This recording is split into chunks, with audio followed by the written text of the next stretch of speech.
आज से कुछ दिनों पहले नेटफ्लिक्स पे एक वेब सीरीज रिलीज किया गया था जिसका नाम IC-814 था। वो वेब सीरीज जब विवादों में घिर गया है। विवाद में इसलिए है क्योंकि उसमें जो आतंकवादी का रोल कर रहा है उसका नाम भोला और शंकर बताया गया है।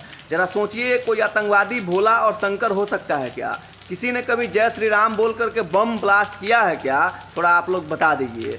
जब इस वेब सीरीज़ को बनाया गया, जिसके बाद OTT और नेटफ्लिक्स पे रिलीज़ किया गया, जब दर्शकों ने इस वेब सीरीज़ को देखा, जिसके बाद बवाल हो गया। ये web series Kandahar plane hijack के ऊपर बनाया गया है। आपको याद होगा कि 24 दिसंबर 1999 को एक विमान काठमांडू से दिल्ली आ रही थी। उसी बीच कुछ आतंकवादियों ने उस विमान को हाईजैक कर लिया और उसको कंधार लेकर के चला गया, जिसके बदले ये शर्त रखी गई कि भारत में बंद खूंखार आतंकवादी जिसका नाम मसूद अजहर था और उसके 3 अन्य साथियों को छोड़ा जाए। उस आतंकवादियों ने भारत सरकार के सामने ये प्रस्ताव रखा, जिसके बाद भारत के लोगों ने भी इतना दबाव बना दिया।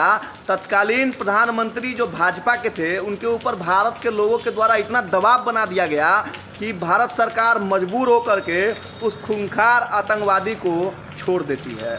उसके बाद आपको पता है कि वो मसूद अजहर जब छूट करके पाकिस्तान चला जाता है, जिसके बाद न जाने कितने अनगिनत हमला करता है, संसद भवन को भी अपना निशाना बनाता है, ताज होटल को भी उड़ा देता है और हजारों लोगों की जान ले लेता है। लेकिन उसी के ऊपर एक वेब सीरीज बनाया गया था।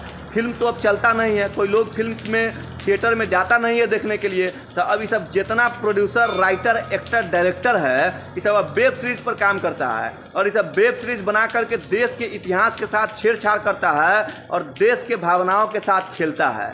जरा सोचिए, इस वेब सीरीज में उन आतंकवादियों का किरदार कुछ इस कदर दिया गया था ताकि जो देखने वाले दर्शक हो उसकी भावना उस आतंकवादियों के साथ सहानुभूति व्यक्त करने लगे। अगर आप उस वेब सीरीज को देख रहे हैं तो उस आतंकवादियों को देख करके आपके अंदर से उस आतंकवादी के लिए सहानुभूति व्यक्त होने लगे।